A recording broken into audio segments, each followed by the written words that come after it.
미국에 가면 필라델피아라고 하는 도시가 있지요. 필라델피아라고 하는 도시명은 사랑한다는 뜻의 헬라어 필레오와 그리고 형제라고 하는 뜻의 아델포스가 결합된 말입니다. 그러니까 형제의 사랑이라고 하는 뜻이죠. 그 필라델피아와 동일한 이름을 갖고 있었던 지금부터 2000년 전 소아시아에 있었던 교회 이름이 오늘 본문에 나온 빌라델비아입니다. 주전 2세기경 아따루스라고 하는 왕이 자기가 그토록 사랑했던 형을 위해서 지은 도시의 명이라고 합니다. 이 빌라델비아 교회에서 어떤 일이 있었을까요? 오늘 본문 1절에 보면 다윗의 열쇠를 가지신 그 주님께서 이 빌라델비아 교회를 향해서 말씀하십니다. 다윗의 열쇠란 메시아의 권능과 권세를 가르치는 것입니다. 구원하시고 심판하실 권세를 갖고 계신 다윗의 열쇠를 가지신 우리 주님, 그 주님이 형제를 상징하는 빌라델비아 교회를 향하여 과연 어떤 말씀을 행하셨을까요? 함께 묵상해 보도록 하겠습니다.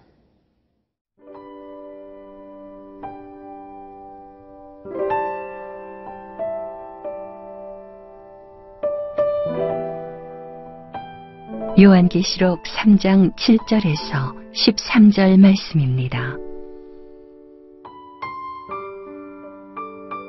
빌라델비아 교회의 사자에게 편지하라. 거룩하고 진실하사 다윗의 열쇠를 가지시니 곧 열면 닫을 사람이 없고 닫으면 열 사람이 없는 그가 이르시되 볼지어다 내가 네 앞에 열린 문을 두었으되 능히 닫을 사람이 없으리라. 내가 네 행위를 아노니 내가 작은 능력을 가지고서도 내 말을 지키며 내 이름을 배반하지 아니하였도다. 보라, 사탄의 회당 곧 자칭 유대인이라 하나 그렇지 아니하고 거짓말하는 자들 중에서 며칠 네게 주어 그들로 와서 네 발 앞에 절하게 하고 내가 너를 사랑하는 줄을 알게 하리라. 네가 나의 인내의 말씀을 지켰은즉 내가 또한 너를 지켜 시험의 때를 면하게 하리니 이는 장차 온 세상에 임하여 땅에 거하는 자들을 시험할 때라.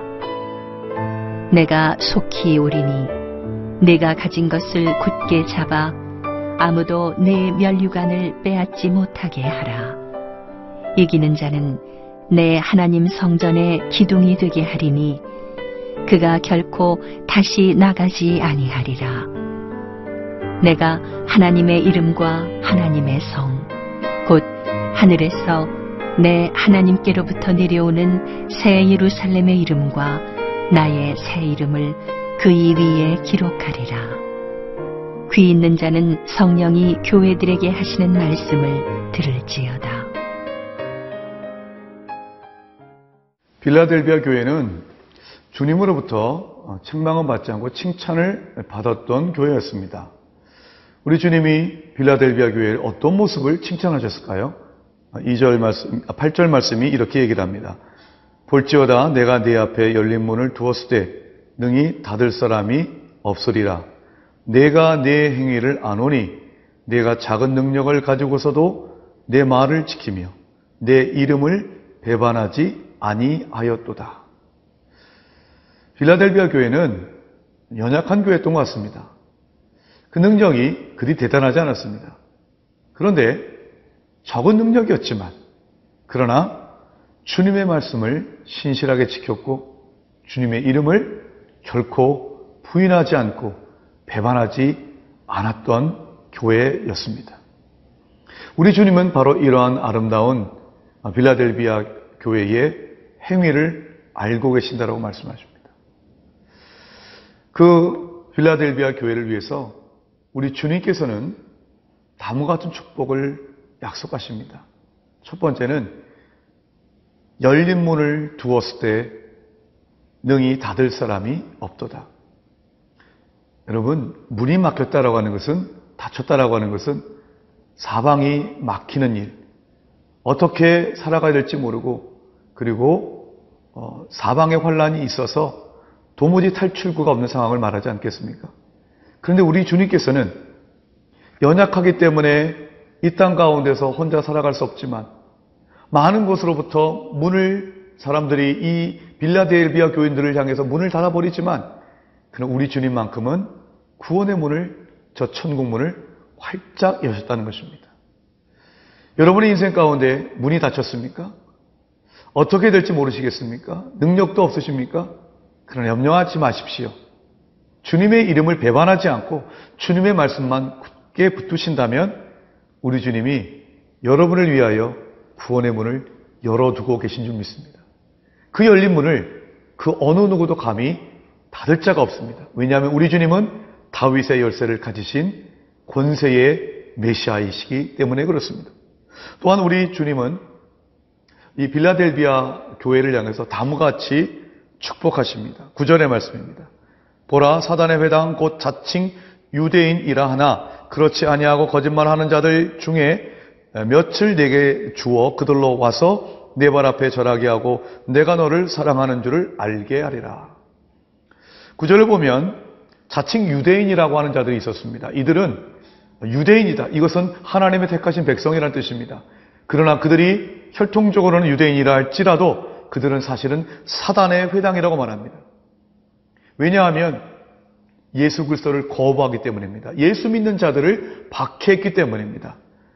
이 유대인들은 거짓말하는 자들이었습니다. 거짓말하고 사기와 술수를 쓰기에 전혀 개의치 않았던 자들입니다. 그런데 우리 주님께서는 그런 유대인들로부터 박해를 당했을 이 빌라델비아 성도들을 위해서 다음과 같이 약속하십니다. 내가 그 사단의 회당에 속해 있던 유대인들 며칠 너에게 찾아와서 그들이 너로 무릎 앞에 꿇게 할 것이다. 이것이 바로 우리 주님께서 주시는 축복의 말씀입니다. 여러분, 창세기 26장을 보면 이삭이 블레셋 족속으로부터 쫓겨나서 이곳저곳 전전하는 모습을 보입니다. 우물을 뺏깁니다. 우물을 자기가 파지만 뺏깁니다. 그때마다 도망칩니다.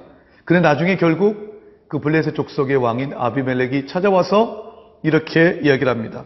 여호와께서 너와 함께 계심을 우리가 분명히 보았다라고 얘기하며 화해를 요청합니다. 나를 몰아냈던 자들이 제 발로 찾아와서 화해를 요청합니다. 이것이 믿음의 사람이 받는 궁극적인 승리입니다.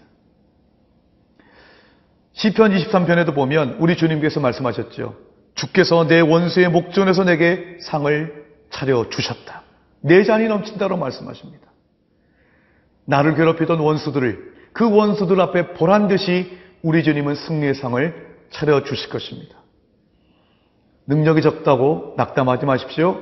오직 주님의 말씀만 굳게 지키며 주의 이름을 배반치 않는다면 주님은 우리로 이기는 자, 영적 정쟁의 승리자로 만들어 주실 것입니다.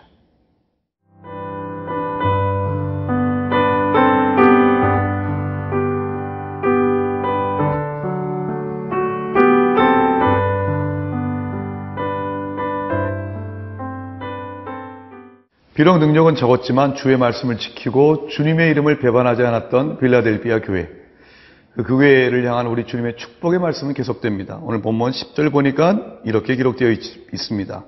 내가 나의 인내의 말씀을 지켰은즉, 인내의 말씀이란 우리가 하나님 말씀을 지킬 때 인내가 필요하다는 뜻이지요.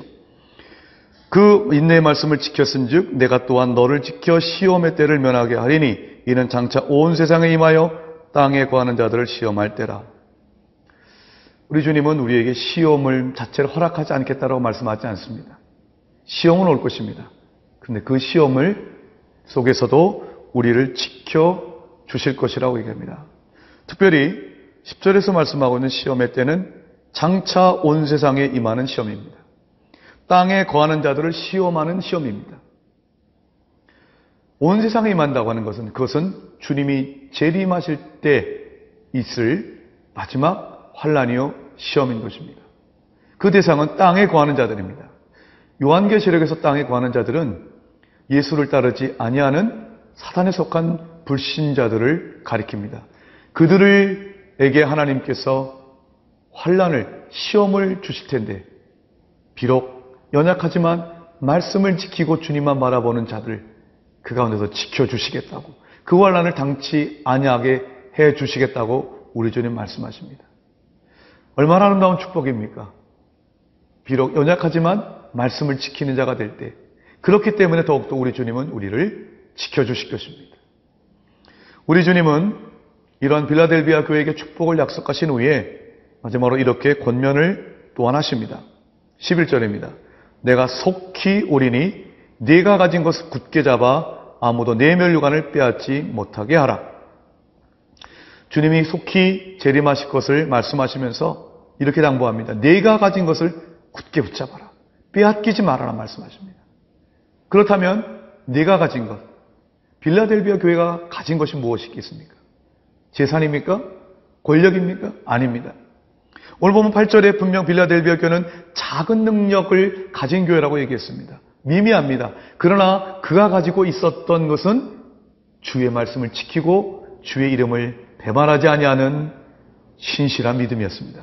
그 믿음을 끝까지 빼앗기지 말고 지키라는 것입니다. 그 믿음을 지키면 장차 면류관을 우리 주님이 허락하시겠다는 약속인 것입니다. 그럴 때에 우리 주님의 마지막 때가 되어서 끝까지 이 믿음을 잃지 않는 빌라델비아 교인들, 아니 우리 모두들에게 이렇게 또한 약속하십니다. 12절을 제가 읽습니다. 이기는 자는 내 하나님 성전의 기둥이 되게 하리니 그가 결코 다시 나가지 아니하리라. 여기에 믿는 성도들을 하나님 성전의 기둥이라고 얘기합니다. 하나님 성전은 하나님이 임재하신 곳입니다. 하나님이 다스리시는 곳입니다. 그 하나님의 성전에, 하나님이 임한 곳에, 하나님 나라의 기둥이 된다고 하는 것입니다. 여러분, 기둥은 건물을 지탱하는 가장 중요한 부분입니다. 튼튼해야 됩니다. 그런데 적은 능력을 갖고 있는 빌라델비아 성도들이 바로 그 기둥이 될 것이라고 말씀하십니다. 세상의 능력이 많고 적음이 중요하지 않습니다. 말씀을 굳게 지키는 믿음만 있으면 우리는 하나님의 성전의 기둥이 될 수 있는 것입니다. 뿐만 아니라 그 기둥에 우리의 하나님 아버지의 이름과 그리고 새 예루살렘의 이름과 주님의 이름을 기록할 것이라고 말씀합니다. 요한계시록에서 이 이름이라는 단어는 굉장히 중요합니다. 요한계시록 7장과 14장에 등장하는 14만 4천 명이 있지요. 이 14만 4천 명은 어린 양을 따르는 자들입니다. 그런데 이 어린 양을 따르는 14만 4천 명의 특징은 그 이마에 어린 양의 이름과 아버지의 이름이 쓰여진 자들입니다. 그들은 믿음을 지킨 자들입니다. 그 믿음을 지킨 자들은, 그 주님의 이름을 배반치 아니하는 자들은 그들의 이마에 주님의 이름이 분명하게 선명하게 기록되어서 저 사람은 바로 내 것이다, 주님의 소임을 분명히 확증하시겠다고 하는 약속인 것입니다. 아름다운 축복 아닙니까? 사모할 만한 약속 아니겠습니까? 이 약속이, 이 축복이 주님의 말씀을 지키고 주의 이름을 배반치 아니하겠다 지금 이 순간 결단하는 우리 모두 가운데 있기를 축복합니다. 기도드리겠습니다. 사랑하는 주님, 빌라델비아 교회가 작은 능력의 교회였지만 하나님 말씀을 신실히 지키고 그리고 주의 이름을 배반치 않았습니다. 끝까지 그 믿음을 잃지 않았습니다. 저희도 그와 같이 되기를 원합니다.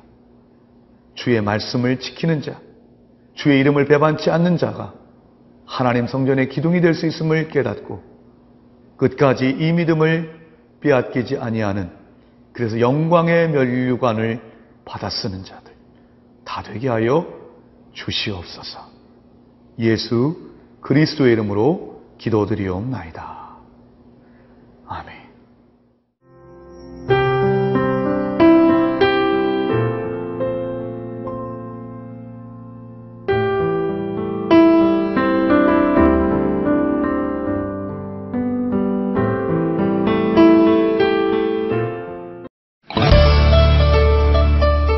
제1회 CGNTV 생명의 삶 큐티 간증수기 공모전 큐티로 삶이 변화된 이야기, 치유와 회복, 기쁨과 감동, 가족 공동체가 살아난 이야기 등을 자유롭게 작성해 CGN TV로 보내주세요.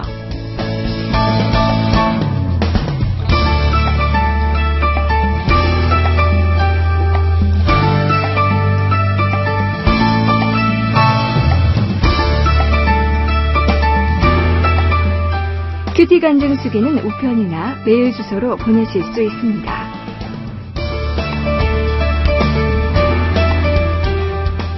보내주신 작품은 CGN TV 프로그램으로 귀하게 사용될 예정입니다.